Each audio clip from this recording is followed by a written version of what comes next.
Hello everyone, c'est moi pour notre vidéo du Mystère dit. J'espère que vous allez bien et que vous passez un excellent début de semaine. Alors aujourd'hui, on va rentrer sans attendre dans les sujets de notre vidéo en 3 actus insolites de la semaine parce que vous allez voir, il y a beaucoup à dire et c'est assez hallucinant. Le monde tourne, les écrans défilent, mais parfois, une fissure s'ouvre dans la surface. Une anomalie dans l'aéroport le plus surveillé du monde, un crash invisible dans le désert le plus secret d'Amérique, et des symboles tracés il y a 40 000 ans qui semblent nous parler encore à travers la pierre et le pixel. Voilà, cette semaine, nos 3 histoires qui se répondent à des milliers d'années de distance, mais portées par contre par le même murmure, celui d'un monde parallèle au nôtre qui parfois se montre juste avant de s'effacer. Bienvenue les amis dans les 3 actus étranges de la semaine. Et si le réel n'était qu'un fil fragile tendu entre ce que l'on croit voir et ce que l'on ne veut pas comprendre? Alors installez-vous confortablement, thé, café, matcha, popcorn, on y va, on y go, et c'est maintenant les amis.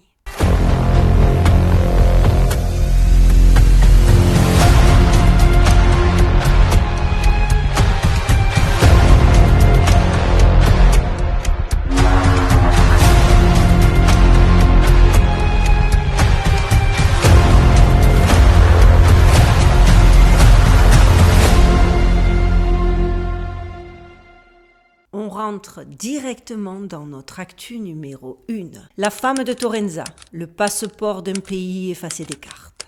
Imaginez l'effervescence feutrée de l'aéroport de John Fitzgerald Kennedy à New York. Les murmures des voyageurs se mêlent aux annonces lointaines des haut-parleurs, tandis que les files d'attente serpentent sous les néons blancs. C'est dans ce décor banal que surgit l'inattendu. Une femme descend d'un vol en provenance de Tokyo. Elle avance avec assurance vers le contrôle des passeports, tend un document à la couverture bordeaux orné d'un blason doré. En lettres capitales, un nom inconnu, Torenza.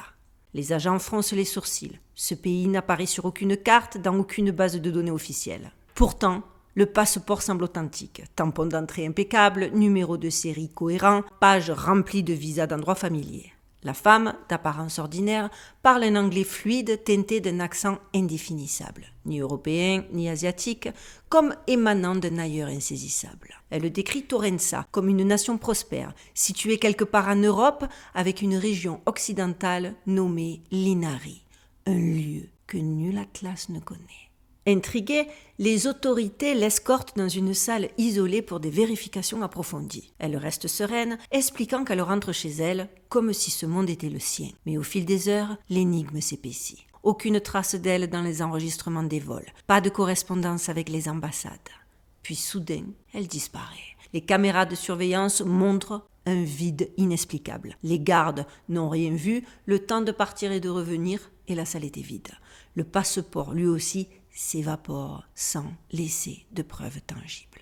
Cette histoire, qui a émergé et est rapidement devenue virale d'abord sur Reddit et après sur les réseaux sociaux comme TikTok et X, s'est propagée comme une traînée de poudre, accumulant des millions de vues en quelques jours. Des fragments de vidéos granuleuses circulent avec des plans instables et des voix étouffées alimentant les spéculations, comme vous êtes en train de le voir en image. Certains y voient des symboles ésotériques cachés dans le document, inspirés d'alchimie ancienne ou de langue oubliée. D'autres notent des incohérences visuelles suggérant une fabrication numérique peut-être générée par intelligence artificielle pour tester les limites de la crédulité collective. En effet, certains sites comme NDTV ou Hindustan Time avancent que la vidéo est un hoax, comprenez un scam, un fake sophistiqué, un écho moderne d'anciennes légendes conçu pour virer au viral et monétiser l'attention en ligne. Pourtant, l'atmosphère trouble persiste. Cette femme, effectivement, n'est pas la première à incarner une telle anomalie. Elle rappelle des cas antérieurs où des voyageurs semblent glisser entre les failles de la réalité. Parce que oui, vous l'avez compris, ce n'est absolument pas la première fois que quelque chose de semblable se produit. En effet, il y a déjà eu l'homme de Taured. Remontons le temps, les amis, en juillet 1954, à l'aéroport cette fois de Haneda de Tokyo. Donc elle arrive de Tokyo, lui il était à Tokyo. La coïncidence est quand même étrange. L'air est chargé de l'agitation post-guerre avec des voyageurs du monde entier affluant vers le Japon en pleine reconstruction. Parmi eux, un homme caucasien, barbu, vêtu d'un costume élégant, présente son passeport au douanier. Le document, d'apparence irréprochable, porte le sceau d'un pays nommé Taured, une nation inconnue située selon lui entre la France et l'Espagne, existant depuis plus de 1000 ans. Et pourtant, personne ne le connaît. Les officiers, perplexes, consultent des cartes. L'homme pointe du doigt la région de l'Andorre, mais insiste. Dans la réalité, cet espace s'appelle Taured, avec une histoire riche et des alliances diplomatiques établies. Il parle français couramment, ainsi que japonais et d'autres langues avec une aisance déconcertante. Détenu pour vérification, il est conduit dans un hôtel proche gardé par 2 agents. La nuit passe dans un silence tendu. Au matin, la chambre est vide. Porte verrouillée, fenêtre intacte, aucune trace d'évasion. Le passeport, le permis de conduire, tous les effets personnels ont disparu avec lui. Est-ce que c'est pas exactement la même histoire ? On dirait bien. L'énigme de Taured hante encore. Un fragment d'histoire altéré où les frontières entre faits et fiction s'estompent, invitant à questionner la solidité de notre propre réalité. Bien évidemment, certains ont dit que c'était n'importe quoi, d'autres disent encore qu'il s'agit de légendes urbaines, toujours une très bonne excuse pour pas creuser plus en avant dans le narratif officiel. Et pourtant, à ces gens qui tout de suite classent ces faits divers comme des anomalies ou des scams ou des fakes ou des légendes urbaines, je le répète une fois encore, mais ce n'est pas les seuls cas, parce qu'il y a encore Jaufar Vorin, le naufragé des continents oubliés. On va plonger encore plus loin dans le passé, en 1851, près d'un village aux abords de Francfort en Allemagne. L'Europe bouillonne de révolutions industrielles et politiques, mais c'est dans la quiétude rurale qu'apparaît un homme désorienté, vêtu de vêtements étranges, parlant une langue inintelligible. Interrogé par les autorités locales, il se présente comme Jaufar Vorin, originaire de l'Axaria, une vaste contrée située dans le segment terrestre qu'il nomme Sakria. Vorin décrit un monde divisé en 5 grandes parties: Sakria, Aflar, Olar, Oslar et Uplar, des continents inconnus des géographes européens. Sa langue maternelle, l'abramien, et son dialecte, l'axarien, ne ressemblent à rien de connu, bien qu'il parvienne à communiquer partiellement en allemand approximatif. Il explique voyager à la recherche de son frère, un explorateur perdu en mer lors d'un naufrage. Leur religion, proche du christianisme, vénère un dieu appelé Ispahan. Transféré à Berlin pour interrogation plus poussée, Vorin disparaît des archives historiques comme englouti par l'oubli.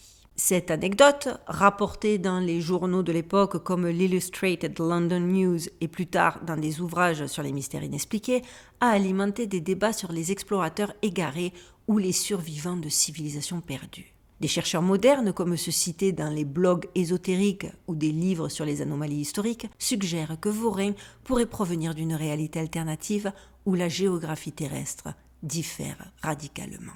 Selon certains chercheurs de vérité, Vorin pourrait être le témoin d'un portail interdimensionnel, un naufragé jeté sur nos rivages lors d'une tempête cosmique, révélant des mondes où l'Atlantide ou Mu persiste sous d'autres noms. Quoi qu'il en soit, de Taurenza à Taured en passant par l'Axaria, ces voyageurs fantômes tracent des lignes invisibles entre les mondes. Et je trouve que c'est bien trop simpliste de les catégoriser légendes, woks, intelligence artificielle et tout le tout-team qu'on connaît généralement dès qu'il y a une histoire qui gêne. Je trouve que c'est assez gonflé compte tenu qu'il y a de nombreux cas. Parce que là, je vous cite les 3 principaux, mais il y en a d'autres. Suffisamment pour qu'on veuille à minima en savoir un peu plus sur cette histoire complètement démente avant de la catégoriser fake. Alors, qu'est-ce qu'ils sont, ces gens ? Sont-ils des anomalies dimensionnelles, des tests de crédulité ou des projections de notre désir d'ailleurs ? Parce que je suis d'accord, ces récits ne prouvent rien,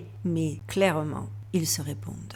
Taurenza, Taured, l'Axaria, 3 syllabes pour une même fracture. Comme si par cycle, notre monde laissait remonter des objets frontaliers, papier, noms, légendes, mystères, qui portent la trace d'un ailleurs. Alors, que nous dit le cas Taurenza aujourd'hui ? Peut-être une brèche, un infime décalage entre 2 couches de réel, assez long pour laisser passer une voyageuse et son passeport, trop bref pour laisser des archives. Une seconde d'inattention dans la mécanique des mondes, une couture qui craque, un pays qui a existé ailleurs et dont il ne resterait ici qu'un document devenu orphelin. Peut-être aussi que c'est une expérience orchestrée, pensée pour mesurer jusqu'où une fiction peut devenir croyance dans une civilisation saturée d'images. Cette possibilité est largement exploitable aussi. Un pays inventé, un blason plausible, des plans peaufinés par l'algorithme et la curiosité collective comme carburant. Si tout le monde regarde, est-ce que cela devient vrai ou est-ce que cela permet à ceux qui nous manipulent d'avoir une meilleure vision d'ensemble de leur marge de manœuvre? Tout est possible. Quoi qu'il en soit, le motif est le même, obstiné. Un nom, un passeport, un monde qui ne figure pas dans nos registres, puis le silence. Parce que je vous le dis, ça s'est produit plusieurs fois. Et dans ce silence, la sensation très nette que la carte n'est pas le territoire et que parfois le territoire change sans prévenir. Si un jour, les amis, on vous demande d'où vous venez, vous répondrez peut-être par une ville, un pays, un drapeau. Mais au fond, vous le savez, il existe d'autres coordonnées, d'autres lignes, d'autres alphabets. Aujourd'hui, dans cette vidéo, nous n'avons pas prouvé Torenza. De toute façon, comment aurais-je pu? Mais nous avons constaté, quoi qu'il en soit, son effet. Cette manière qu'a un simple nom de fissurer la surface et de nous rappeler que le monde ne tient qu'à une histoire jusqu'à la suivante. Et on rentre directement dans notre info numéro 2. Le crash invisible du désert, l'affaire de la zone 51. Le 23 septembre 2025, quelque part au nord du Nevada, pas très loin de là où je vis, enfin pas très loin, à distance américaine, sachez que rien n'est prêt, mais bon, en tout cas, pas très loin de moi, la nuit s'est brièvement illuminée. Un appareil militaire s'est écrasé dans le désert à une douzaine de miles de la barrière de sécurité qui entoure la base la plus secrète d'Amérique, Area 51, la zone 51.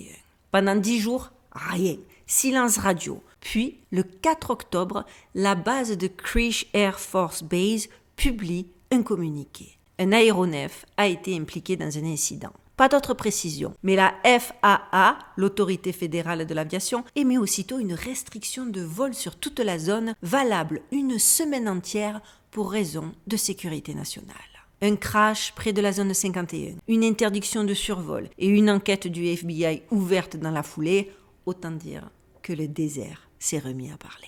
Selon les communiqués officiels, l'appareil appartenait au 432 Wing, l'unité qui pilote les drones de reconnaissance MQ-9 Reaper et RQ-170 Sentinel, ces engins sans pilote utilisés pour l'espionnage et les missions de frappe. Rien d'extraordinaire, jusqu'à la suite vous allez voir. Le 3 octobre donc, après avoir nettoyé la zone, l'armée revient sur les lieux. On y retrouve un corps de bombe d'entraînement, une coque inerte et une pièce d'avion d'origine inconnue déposée après coup.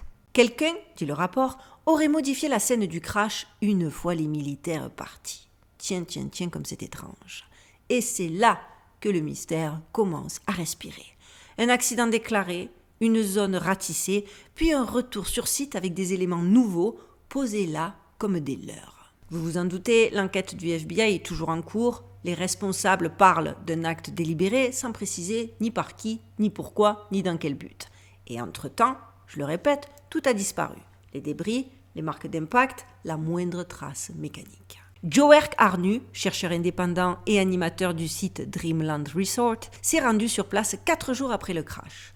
Sur la vidéo, un sol labouré, des pneus, des sillons profonds, puis rien d'autre. Ils ont tout ratissé, dira-t-il. Impossible même, ne serait-ce que de retrouver le point d'impact. Ce n'est pas la première fois qu'un tel événement disparaît dans les sables de Groom Lake. Depuis les années 1950, le désert absorbe des preuves et recouvre les anomalies. Et on est bien loin ici, dans la zone 51, d'un cas isolé. Et forcément, les observateurs du coin, les gens qui savent, les gens qui sont fixés sur ce genre d'anomalies, note qu'il serait extrêmement rare qu'un simple Reaper, un simple drone déclenche un tel dispositif, à savoir intervention du FBI, nettoyage complet du site, secret maintenu pendant plus de 2 semaines et surtout absence totale de photos officielles. Forcément, certains soupçonnent alors que l'appareil n'était absolument pas un Reaper. Peut-être qu'il s'agissait d'un prototype, encore top secret. Peut-être qu'il s'agissait en fait d'un RAT-55, ce jet furtif aperçu récemment au-dessus de la zone 51, utilisé pour tester des radars expérimentaux. D'autres évoque un engin inconnu, non identifié, récupéré sous contrôle fédéral avant toute fuite. Ce n'est pas la première fois que je vous le dis et je vous le redis, le désert du Nevada est un palimpeste. Chaque crash recouvre le précédent et parfois, au détour d'une tempête de sable, un morceau d'aile ressurgit, comme si le sol refusait d'oublier.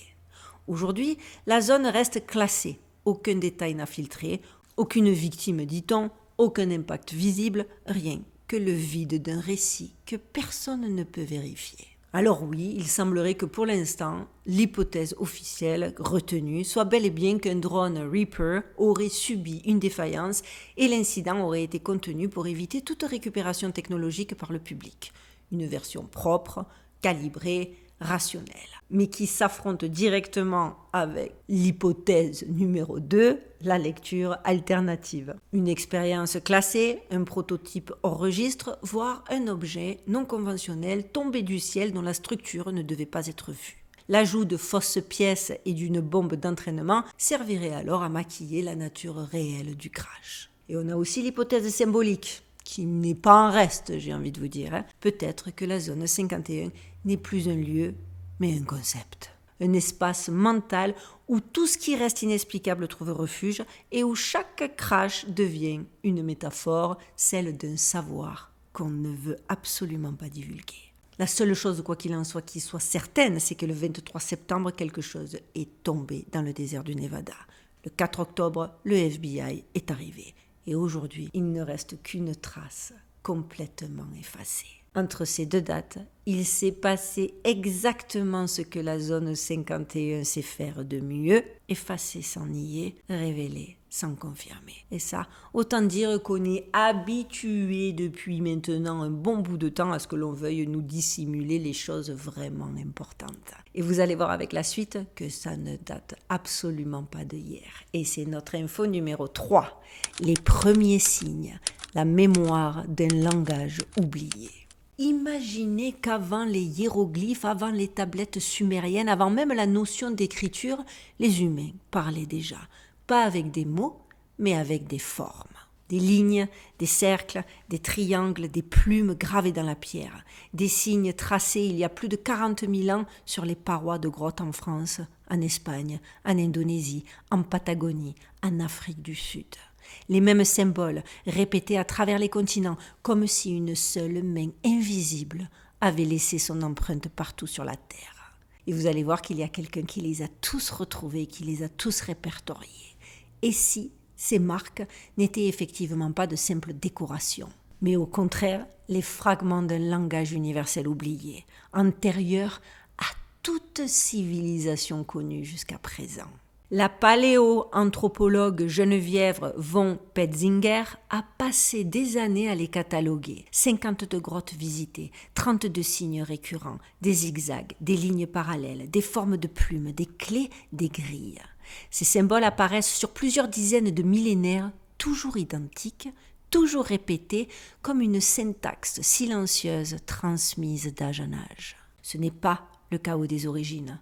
C'est la constance d'un code. Et ça, même les plus obtus n'auront pas d'autre choix que de l'admettre. Surtout quand il y a une nana qui a fait 10 ans de plus d'études que vous qui l'a avancé, après avoir dédié des années et des années de fonds d'investissement personnel à faire des découvertes. Selon elle, ces marques témoignent d'un saut mental, d'une bascule où l'humain commence à penser en abstraction, à transformer le monde en signes. Une préécriture, un réseau cognitif avant le mot, une forme d'internet primitif gravé dans la pierre au lieu du silicium.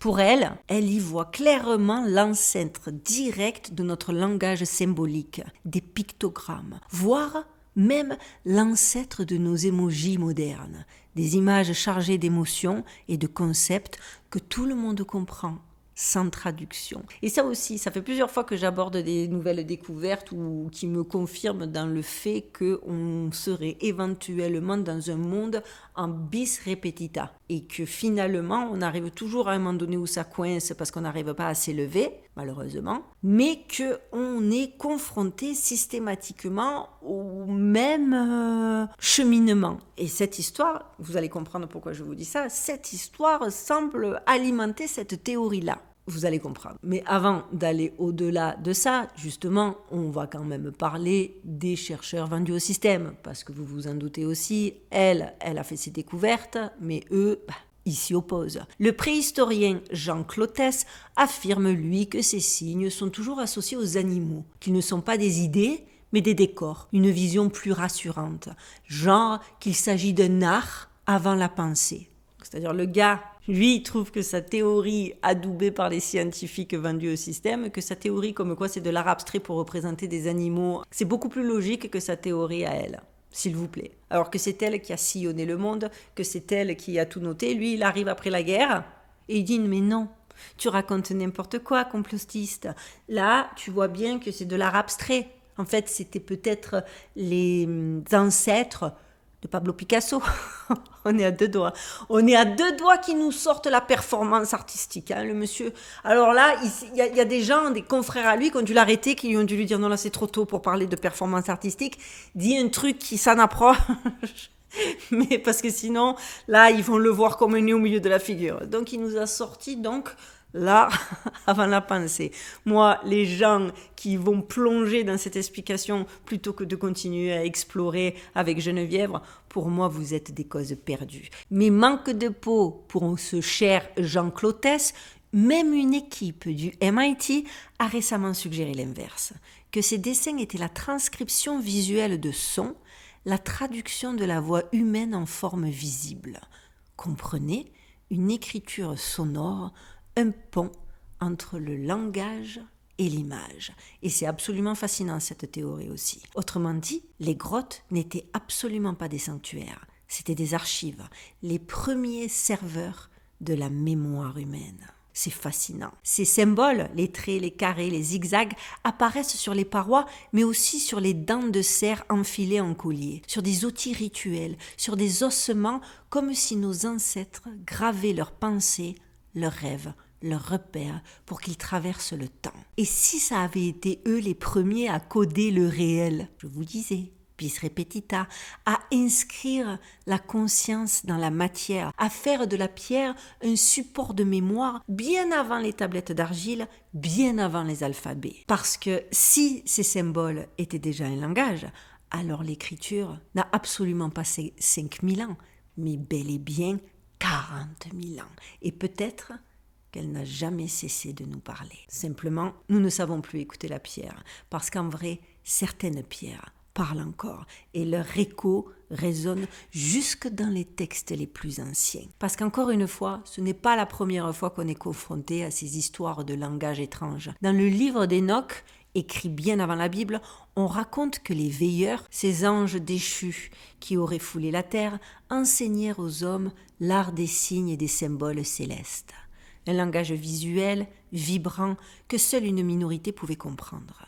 Ces signes n'étaient pas des mots, c'étaient des forces. Chaque forme condensait une idée, une émotion, une énergie, exactement comme les marques gravées sur les grottes. Comme si l'humanité, dès l'aube de sa conscience, avait reçu un alphabet non humain, une sorte de code matriciel reliant le visible et l'invisible. Des millénaires plus tard d'ailleurs, au XVIe siècle, deux érudits anglais, John Dee et Edward Cayley, affirmèrent avoir découvert ce même langage. Ils l'appelèrent alors énochien, la langue des anges. Chaque glyphe y représente une vibration, un état d'être. Les lettres n'existent plus pour raconter, mais pour invoquer. Elles ne sont pas prononcées, elles s'activent. Et dans leur carnet, on retrouve ces formes étranges. Cercles imbriqués, croisillons triangles, spirales, parfois identiques à ceux que von Petzinger a recensés dans les grottes. Coïncidence, les amis, ou mémoire refoulée? Je pense que sur ma chaîne, on commence à avoir des embryons de réponses quand je pose ces questions qui ne sont finalement que purement rhétoriques. Parce que forcément, vous vous en doutez aussi, la boucle ne s'arrête pas là. S'il y avait un langage qui permettait au bon d'être invoqué et de se matérialiser, il y a forcément, comme pour tout, le pendant. Car un autre texte, bien plus secret encore, reprend exactement les mêmes motifs que le langage énochien. Mais du côté obscur de la force, il s'agit du livre des invocations de Salomon ou clavicule. Là, les symboles deviennent par contre des sceaux, outils de pouvoir capables de lier ou de convoquer ce qui échappe à l'humain. Le cercle, la main, l'œil, la flamme, le croissant, tous codés, tous porteurs d'intentions. Ce ne sont plus des dessins, ce sont des interfaces spirituelles, des pictogrammes destinés à dialoguer avec des forces que la langue ordinaire ne peut nommer. Et vous avez vu, je vous ai montré quelques...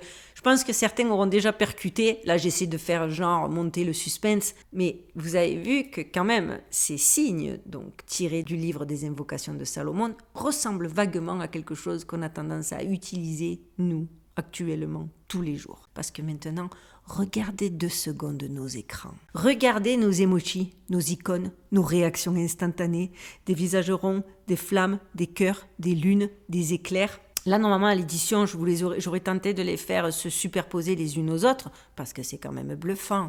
Les mêmes formes, la même logique, transmettre une émotion pure, immédiate, universelle.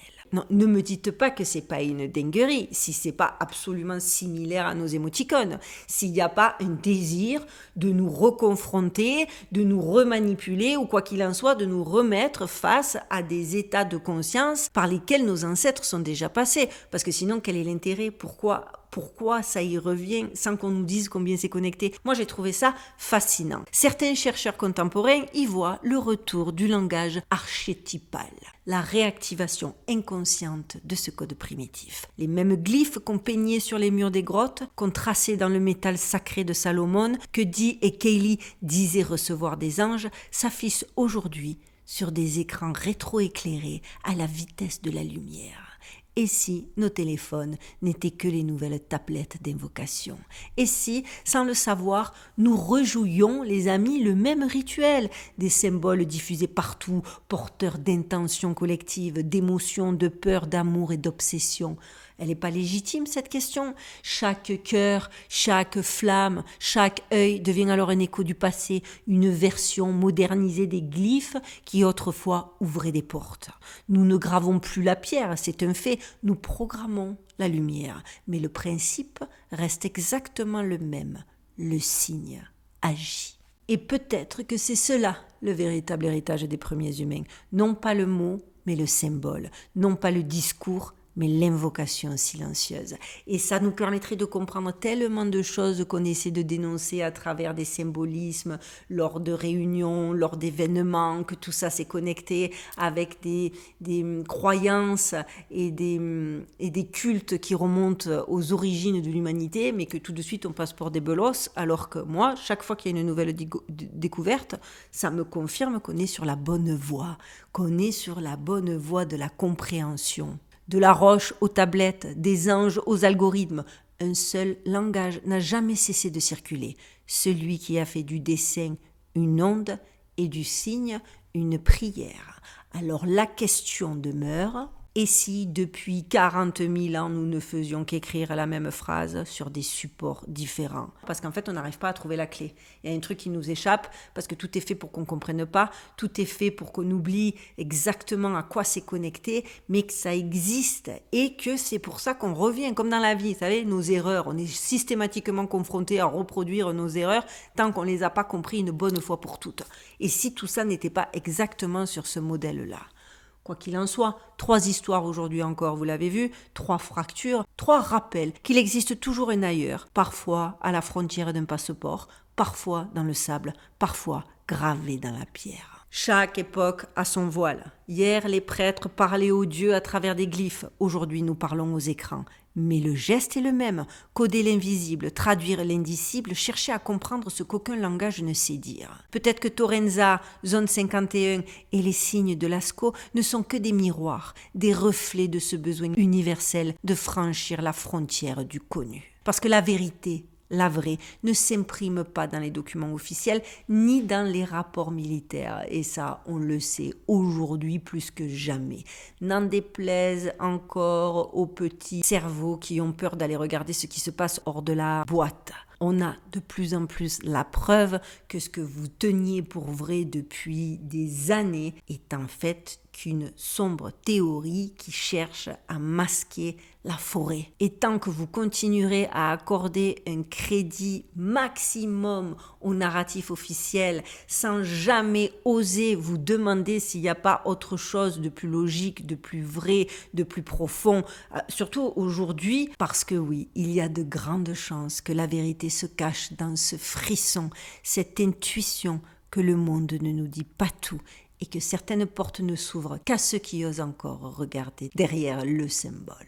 Alors souvenez-vous quand même, tout ce qu'on efface laisse une empreinte. Et parfois, l'empreinte finit par parler. Voilà les amis, notre vidéo du Mystère dit est terminée. J'espère qu'elle vous aura autant fasciné que moi parce que j'aime de plus en plus nos rendez-vous du jeudi parce que chaque fois les infos sont de plus en plus dingues et chaque fois je me dis mais où est-ce que ça va s'arrêter? Parce que là, on les enchaîne, hein, les découvertes incroyables, les remises en question historiques et personnellement, ça m'enthousiasme plus que n'importe quoi d'autre. Et j'espère que vous aussi, donc n'hésitez pas à me donner vos avis en commentaire, lequel de ces 3 sujets vous a le plus plu. N'oubliez pas que pour m'aider, le meilleur moyen, surtout qu'en ce moment j'ai l'impression que l'algorithme me boude, parce que vous me dites qu'on ne peut plus booster mes vidéos, que certains peuvent plus commenter, que les commentaires disparaissent, etc. Je suis désolée, ce n'est absolument pas de mon fait et je suis même pas capable de comprendre d'où ça vient. Alors plus que jamais les amis, on like, on commente, on partage. Parce que ça aide, croyez-moi, c'est pas pour mon ego, c'est pour l'algorithme. Les petits nouveaux, abonnez-vous, parce que plus on est nombreux, plus on est fort, et l'intérêt, c'est de devenir vraiment très fort. En attendant qu'on se retrouve dimanche pour notre vidéo du dimanche, je vous souhaite de passer une excellente fin de semaine. Prenez bien soin de vous, prenez bien soin de vos proches, gardez l'œil ouvert, restez curieux, et surtout, stay safe les amis.